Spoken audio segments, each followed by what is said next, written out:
E aí, guerreiros e guerreiras, beleza? Estamos aqui para a segunda aula sobre o livro Escândalo do Petróleo, do Monteiro Lobato, um livro que está sendo cobrado para a prova da UESB, tá bom? E hoje a gente vai ter um convidado especial. Você tá vendo essa cadeirinha aqui? Alguém vai estar sentado aqui daqui a pouco, depois da vinheta, roda aí.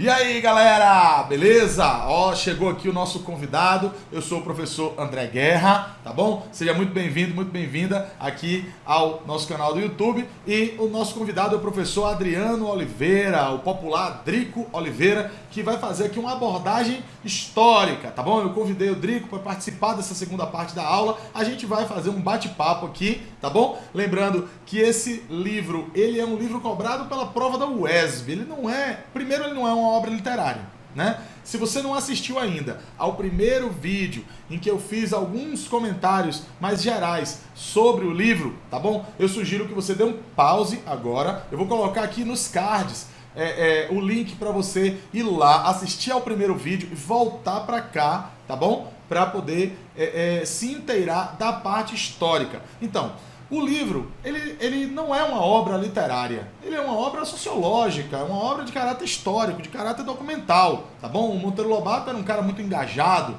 né, nos processos nacionais. Então, esse livro, ele vai ser cobrado pela prova da UESB.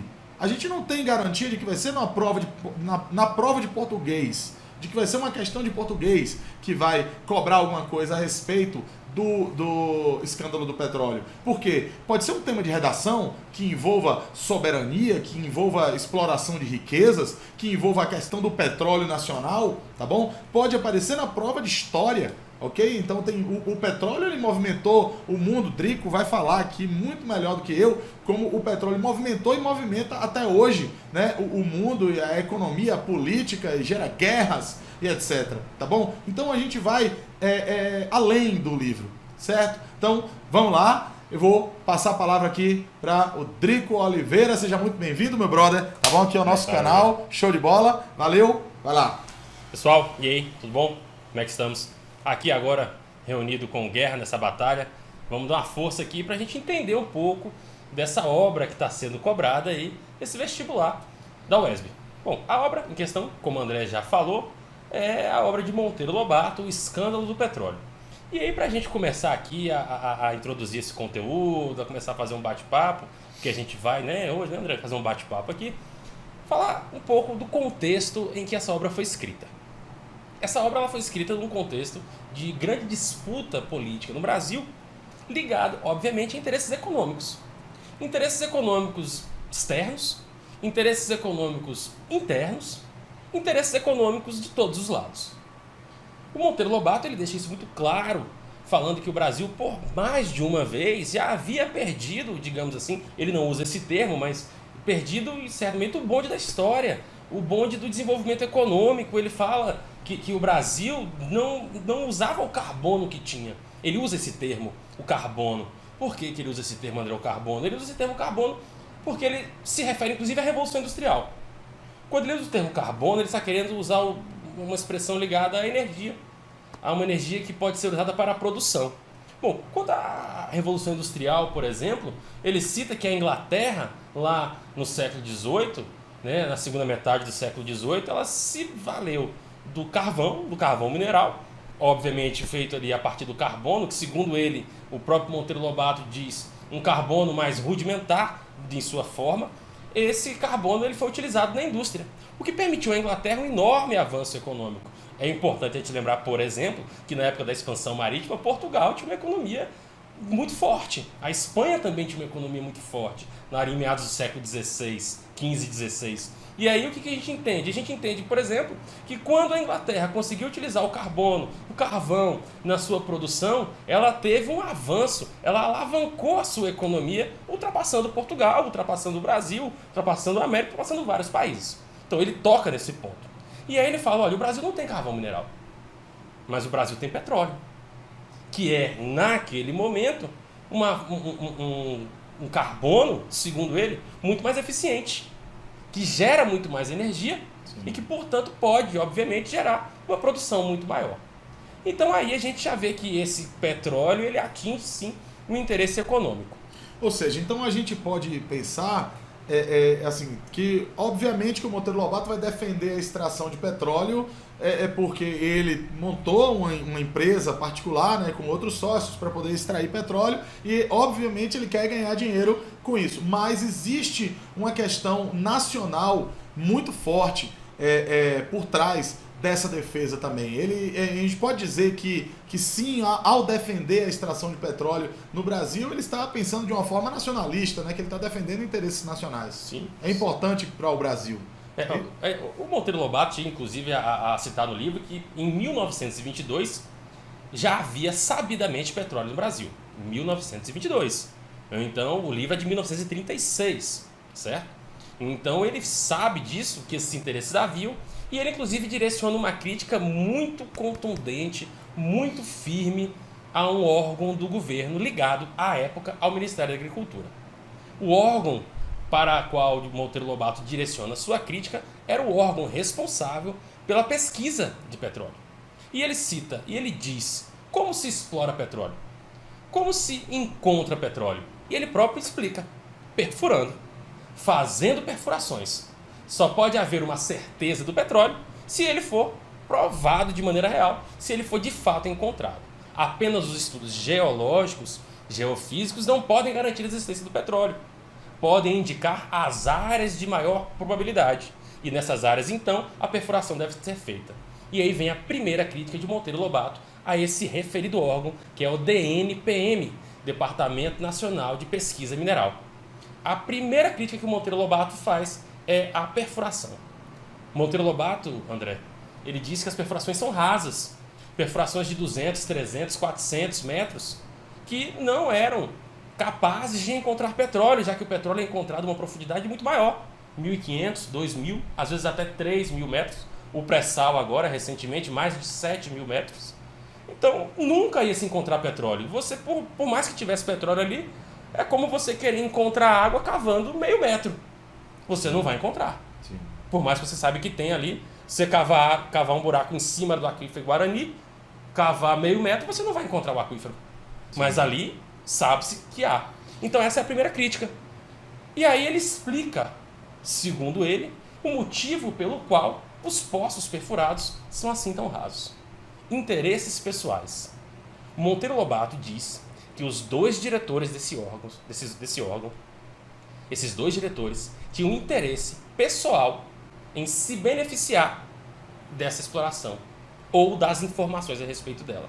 E ele explica melhor. Ele diz: os dois diretores têm interesse em que o petróleo não seja explorado, em que o petróleo não seja encontrado. E aí você, meu irmão, minha irmã, que está me ouvindo aí, a André aqui também pode estar perguntando, mas e aí? Se não explora, não ganha. Não entendi ainda onde está o interesse pessoal. O interesse pessoal está no fato de que, ao ter acesso a essas informações, ou a dificultar que essas informações fossem conseguidas, empresas internacionais, principalmente duas empresas americanas, a Standard Oil e a Shell, continuariam a vender o seu petróleo no Brasil, já que o Brasil não exploraria o seu próprio petróleo. Ou seja, André, essas informações valiam, por exemplo, às vezes sabia-se da grande probabilidade, a partir de estudos geológicos e geofísicos, da existência de petróleo em uma área A. Sabia-se que em uma área B a probabilidade era menor, ou o petróleo que existia ali era em menor quantidade, enfim. Sabia-se que a área A era uma área de maiores privilégios em relação à exploração de petróleo. O que esse departamento fazia, segundo Monteiro Lobato? Vendia a informação para as empresas americanas, dizendo: olha, empresa americana, Standard Oil, Shell, aqui tem petróleo. Ela comprava essa área, não explorava o petróleo, ninguém mais podia explorar porque aquilo havia se tornado uma propriedade particular daquela empresa, e não havendo exploração do petróleo, mas havendo ainda a necessidade do petróleo para a economia, para as tarefas cotidianas, para um gás, para um automóvel, para uma indústria ou para qualquer outra coisa aonde o petróleo pode ser utilizado, havendo a necessidade desse petróleo e não havendo produção nacional, Então, restava apenas a compra do petróleo no mercado internacional, fazendo assim com que essas empresas pudessem oferir altíssimos lucros no comércio de petróleo com o Brasil. Olha só, rapaz, então quer dizer que esse problema todo envolvendo o petróleo hoje no Brasil, né, essa corrupção toda que existe por trás da extração, da exploração, da venda de petróleo, é assim, o buraco é muito mais embaixo, se a gente for, né, fazer aqui um trocadilho com a questão do petróleo, né, por exemplo.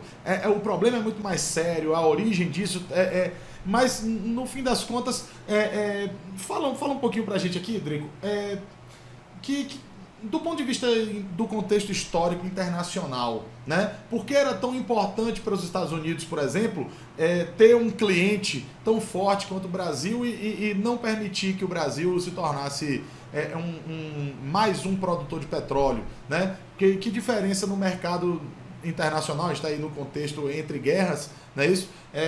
Aborda um pouco dessa questão aí para a gente entender como é que o petróleo faz diferença aí nesse processo. Em primeiro lugar, a gente pode entender o potencial do mercado consumidor brasileiro.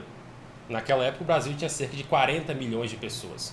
O Monteiro Lobato chega a usar esse dado com palavras um pouco fortes, mas são palavras do próprio Monteiro, que eu vou tomar a liberdade de citar aqui. Ele diz em determinado momento do livro que o Brasil, naquela época, tinha 40 milhões de pobretões e que em pouco tempo teria 80 milhões de miseráveis, porque a riqueza que o Brasil tinha não seria explorada e que o que o Brasil tinha teria que ser dividido por cada vez mais pessoas, fazendo com que essas pessoas ficassem cada vez mais pobres. Falas do Monteiro Lobato no livro. Mas aí a gente começa a perceber, velho André, um contexto internacional e econômico. Se a gente observar que no século XIX, a Inglaterra promoveu, 18 e 19, a Inglaterra promoveu a Revolução Industrial, alavancou a Revolução Industrial no século XVIII e no século XIX, também foi uma das pioneiras da segunda Revolução Industrial, contando aí com os Estados Unidos. A gente percebe que o petróleo era, sim, fonte geradora de riquezas. Portanto, quem dominasse o petróleo, dominava o mundo. Os Estados Unidos já haviam encontrado o petróleo desde o século XIX. E por isso haviam conseguido participar também dessa segunda Revolução Industrial. Se o Brasil também explorasse o petróleo, haveria uma grande possibilidade do Brasil ocupar um lugar nesse trem do desenvolvimento econômico industrial daquele instante. E isso, obviamente, ofereceria um grande concorrente ao mercado internacional. E o que o mercado internacional menos queria era uma concorrência. Portanto, a dificuldade em se explorar o petróleo era de interesse dos Estados Unidos para que o Brasil continuasse dependente da compra do petróleo que vinha de fora. E isso fez com que o Brasil, segundo Monteiro Lobato, ele não usa esse termo, mas é um termo que a gente pode entender que cabe, o Brasil perdeu o bonde da história nesse momento. O Brasil ele não passou por um processo de revolução industrial. O Brasil passa por um processo de industrialização, ou seja, não há um desenvolvimento próprio de tecnologias industriais ou de ocupação desse espaço. Mas o Brasil importa uma tecnologia, o Brasil importa modelos de produção já estabelecidos fora daqui. E isso, obviamente, quando o Brasil faz esse processo de importação, ele já é, de certo modo, obsoleto quando chega aqui, porque está mais avançado em outras áreas. O próprio Monteiro Lobato, meu irmão, minha irmã, velho André, ele cita isso dizendo, olha, a economia do Brasil tinha um tripé. O primeiro tripé, ele vai citar a borracha na Amazônia. E ele diz, olha, pela falta de integração entre o norte e o sudeste do Brasil, e essa integração poderia ter sido feita com ferrovias, chegou-se a tentar no Império, o Barão de Mauá, o Irineu Evangelista tentou, mas por outros motivos que não cabem aqui nesse vídeo agora, mas a gente pode fazer um vídeo disso com toda certeza. Essa produção, essa interligação não ocorreu. E aí a produção brasileira isolada não conseguiu acompanhar a produção de látex, né, de borracha, que começou a acontecer fora do Brasil, e o primeiro tripé caiu. Depois o Monteiro Lobato cita o segundo tripé, que segundo ele é o café. E ele diz, olha, o café também está ruindo pela grande proteção internacional, pela grande proteção do governo nacional, que acabou atrapalhando aí o desenvolvimento autônomo dessa produção de café do Brasil, e hoje o café brasileiro não está tão avançado quanto outros, e ele diz que nós estamos perdendo o terceiro tripé, a terceira oportunidade de alavancar a economia brasileira e ocupar um lugar de destaque na economia internacional, que é a indústria. E por quê? Porque a indústria naquela época dependia do petróleo. Naquela época não, hoje ainda. Sim. Mas naquela época, então, muito mais, obviamente. E o Brasil estava perdendo espaço de ocupar o seu lugar nesse processo de expansão industrial, porque não explorava o petróleo, não explorava uma riqueza mineral e, portanto, se tornaria dependente não só do petróleo de outros países, mas também se tornaria dependente da indústria de outros países. E aí a gente sabe que dentro desse processo da crítica que o Monteiro Lobato faz é a questão da lei de Minas, né? Uma lei criada, né, que parece que também, da mesma forma como foi feito com o café, protegeu tanto que acabou atrapalhando, né, os brasileiros que queriam se desenvolver, extrair, consequentemente desenvolver a nação, né? Então eu vou pedir para você comentar um pouco a respeito da Lei de Minas. A gente sabe que a Lei de Minas ela não foi criada naquele momento, ela foi apenas sofrendo transformações, né? Então comenta um pouco o que foi essa lei e por que o Monteiro Lobato odiava tanto essa Lei de Minas, né? Para a gente poder entender isso dentro do contexto do livro. Olha, eu vou começar aqui então, rapidamente, fazendo um resumo, mas que vai dar uma boa noção para que a gente possa compreender isso. A gente deve lembrar aqui rapidamente agora da mineração no Brasil colonial. Na época do Brasil colonial, a mineração ela era uma concessão. Quem explorava a mineração no Brasil obtinha concessão da coroa portuguesa, porque a propriedade das minas pertencia ao Estado, pertencia à coroa portuguesa. Durante o Império, a perspectiva ainda foi essa. Mas a partir de 1889, com a proclamação da República, a propriedade da mina, a propriedade das riquezas minerais, pertencia ao dono do solo. Então você tem aqui o solo, aqui embaixo você tem o petróleo, outra coisa, outra riqueza mineral, e nesse momento, naquele instante, após a proclamação da República, acreditava-se a lei, né? A lei de Minas dizia que quem é dono do solo também tem propriedade sobre o que está abaixo do solo. Porém, com o passar do tempo, e aí já entrando nesse governo Vargas, e a própria lei de Minas muda esse entendimento dizendo que o que está do solo é de quem é dono da propriedade, por óbvio. Mas o que está por baixo do subsolo pertence ao Estado. Não pertence mais ao dono da propriedade. E isso, André, não era só a respeito das riquezas minerais, não. Essa lei também, naquela época, também houve a lei de águas, que de certo modo regulou também a exploração das águas, dos rios, das cachoeiras, da energia que essas águas poderiam gerar. Portanto, naquele instante ali, o Monteiro Lobato faz uma crítica que é a seguinte: se só pode explorar aquela parte mineral do subsolo, o Estado ou quem dele obtiver concessão, e essa lei de Minas também impedia que, nesse momento, nessa década de 30, essa lei de Minas impedia que o capital internacional, que empresas estrangeiras explorassem esse petróleo. Então o Monteiro Lobato faz o seguinte questionamento: travou tudo. Porque o de fora não pode explorar. Não é que ele quisesse que o de fora explorasse. Ele não, beleza, ótimo. Que bom que o mercado internacional não vai explorar esse petróleo e que essa riqueza talvez possa ficar para a gente. Mas a gente também não tem recursos para explorar isso. O governo não oferece recursos para explorar isso e travou tudo. Então, nem o Brasil, nem as empresas estrangeiras. Ou seja, deixa eu ver se eu entendi. Sim, sim. Ó, uma empresa estrangeira não pode financiar a extração de petróleo de modo aqui no Brasil. direto, não, abertamente não. Então eu, que sou um particular, não posso extrair. Você que é você é o governo e eu sou um particular. Eu sou particular, não posso extrair. Ou burocraticamente é tão difícil que eu acabo desistindo. Eu poderia lhe conceder o direito, mas e os recursos? Era caro. Ok. Então ou eu não tenho recursos ou a burocracia me impede. Exato. E aí você, que é o governo, é o único que poderia então explorar. Mas você não quer explorar porque você quer continuar sendo cliente dos Estados Unidos em vez de ser o produtor de petróleo. É mais ou menos isso aí? O Monteiro Lobato chega a falar isso. Ele, como eu já disse aqui, ele faz uma crítica a um departamento ligado ao Ministério da Agricultura na época, que os dois diretores usavam as informações em benefício próprio. Quando essa lei de Minas foi criada, ela travou tudo e isso beneficiava muito mais as empresas estrangeiras do que o Brasil. Porque as empresas estrangeiras não podiam explorar. Tá, tudo bem, não pode explorar. Mas aqui no Brasil a exploração era muito difícil. Então nem lá explorava, nem aqui explorava, mas o petróleo continuava sendo necessário e aí a gente continuava sendo o mercado consumidor para esse petróleo no mundo inteiro. Que loucura, viu, meu irmão? Pois É é. o jogo do poder. E aí, como a gente está falando de petróleo, né, eu vou pedir, Drico, para você também falar um pouco, né, de uma forma breve, assim, a respeito do petróleo aí. Como é que vai ser essa relação Brasil-petróleo, né, daí para frente, né, para a gente poder abordar esse tema, né, e não ficar preso apenas ao livro, né, a gente, né, usa esse livro como base, mas para a gente poder pegar esse tema e explorar um pouco mais. Ó, de maneira mais sintética aqui, a gente pode perceber o seguinte.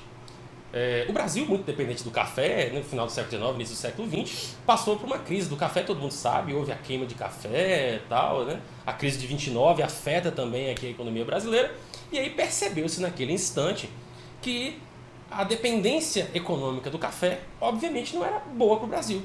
O Brasil precisava de outros meios, de outros recursos, de outras possibilidades. E a possibilidade vista para que se saísse dessa dependência do café, para que se saísse dessa dependência econômica única e exclusivamente da agricultura, era um processo de industrialização. No entanto, a industrialização dependia do petróleo. Certo. É aí, neste momento, que o próprio governo Vargas começa a buscar meios de produzir um petróleo, criar uma indústria de base para a transformação, digamos assim, dos polos, dos pontos da economia do Brasil. Então, nesse momento, começa essa busca, aí o governo começa a entrar um pouco mais firme, buscando esse petróleo, né? Ainda ali naquela era Vargas, até mesmo no período do Estado Novo, inclusive, André, é bom lembrar que esse livro, O Escândalo do Petróleo, foi recolhido durante o Estado Novo, porque fez severas críticas ao governo Vargas.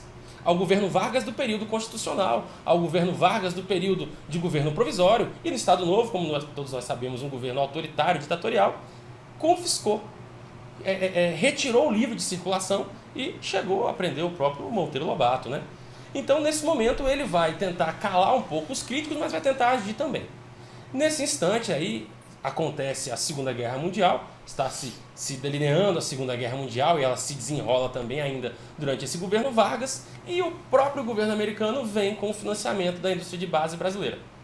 No entanto, a indústria de base brasileira só poderia ser verdadeiramente autônoma se ela tivesse uma fonte de energia própria.